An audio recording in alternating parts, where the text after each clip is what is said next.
Magandang araw po sa inyong lahat. Kasama natin ngayon ang mga miyembro ng One Movement Incorporated, isang organisasyon na nagsusulong ng kalikasan at kapaligiran.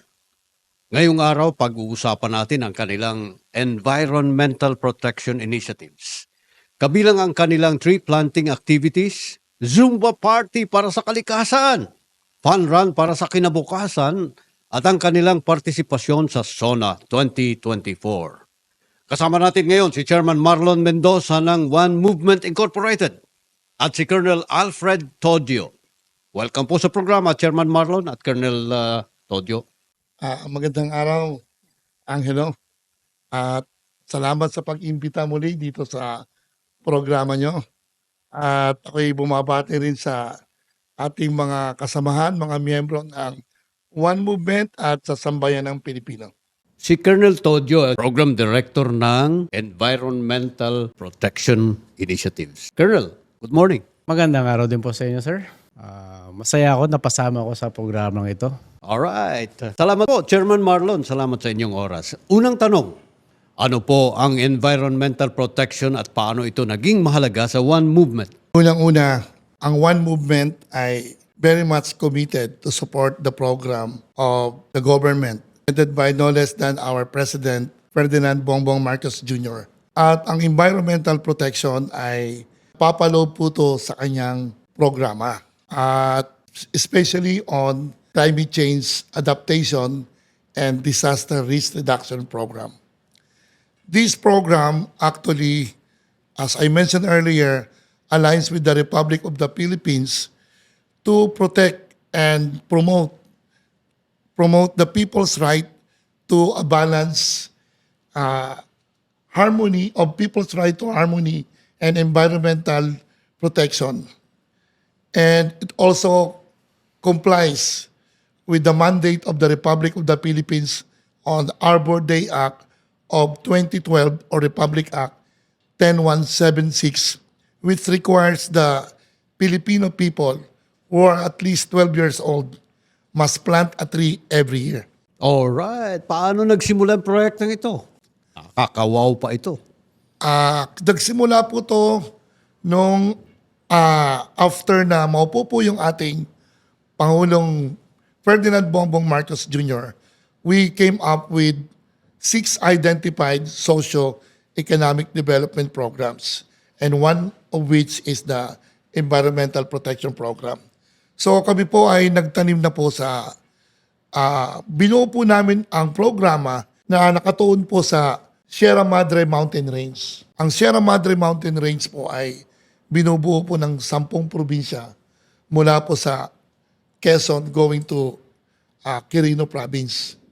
So, bakit po kami nakatuon sa Sierra Madre? Unang-una, ito po ang backbone po ng ating tinutukoy po natin na humaharang po sa mga malalakas na hangin at bagyo na nanggagaling sa Pacific Ocean.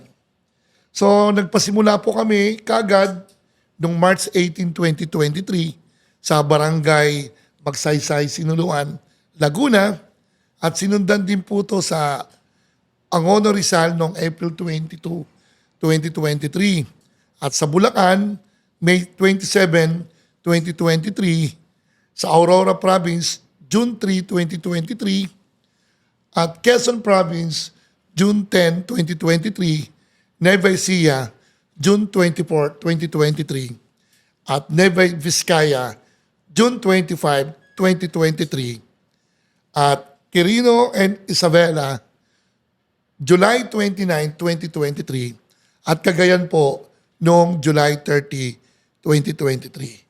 At noong September 13 of 2023, doon po namin nilaunch yung grand launching. Kasabay po ng celebration ng birthday ng ating mahal na Pangulo.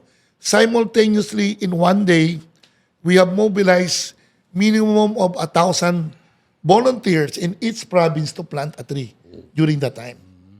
Napakaraming lugar pala yung na-accomplish na pinagtaniman ng mga puno. Aside from tree planting activities, mayroon po ba kayong ibang activities tulad ng nabanggit na masayang Zumba para sa kalikasan? Actually, since that the One Movement is very serious to focus on this program and to support the President's mandate on climate change and environmental protection, kami po ay nag-request na masuportahan po ng ating pamahalaan in coordination with DNR na mabigyan po ng endorsement, na mabigyan po ng lupang pagtataniman sa 10 probinsya. So we are now on the process of securing that renewable instrument para po meron po kaming pangmatagalan na programa. Kung kami po ay pagkakalooban ng tinatawag pong IPMA, that is a minimum of 25 years and renewable for another 25 years, yung programa po to ay magtatagal, hindi lang po sa panahon ng ating mahal na BBM, at ito po ay magtutuloy-tuloy hanggang sa next generation natin. So, habang hinihintay po namin yung pagpoproseso, ay nagkaroon po muna kami ng mga activities for environmental awareness. At ito po yung Zumba para sa kalikasan noong July 7, 2024 na ginanap po sa Quezon City Memorial Circle. Naging matagumpay ito at dinaluhan po ito ni Director Ebelda Papin ng PCSO at si Yusek Beth De Leon ng DILG na in charge po sa People's Organization. Ang layunin nito ay, kagaya ng sinabi ko, magbigay po ng awareness na tungkol sa environmental conservation sa pamamagitan po ng Zumba.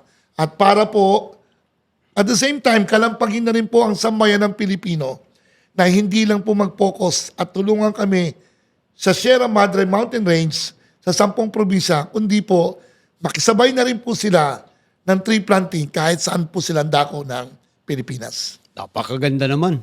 Tumako tayo kay Colonel Todio. Ano po masasabi ninyo tungkol sa kahalagahan ng mga ganitong initiatives para sa ating kapaligiran? Salamat, Sir Angelo.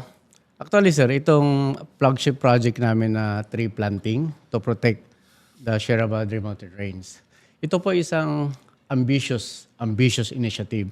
Kasi po, plano po namin magtanim ng 1,000,000 puno, fruit-bearing trees, bamboos. Primary po is to protect the Sierra Madre Mountain Range. Kasi po ang Sierra Madre Mountain Range po, ito yung pinaka-backbone na promoprotekta sa Luzon. Kung wala itong kabundukan na ito, tayo po epektado ng mga malalakas na bagyo. Isa po yun sa isang objective niyan. Second po, sa malalang climate change na nangyayari, ang pagtatanim ng puno ay napakahalaga upang mag-contribute at ma-mitigate man lang itong climate change na nangyayari. At pangatlo po, sir, yung magiging livelihood ng ating mga community. Kasi po, ang itatanim po ng One Movement, gagamitin namin mga miyembro, magpa-participate sila, may kusa na pagiging volunteers ay magiging livelihood doon po sa mga bunga nitong mga tinatanim nating mga puno.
sponsor ng DILG Sino po si at Ate? ng PCSO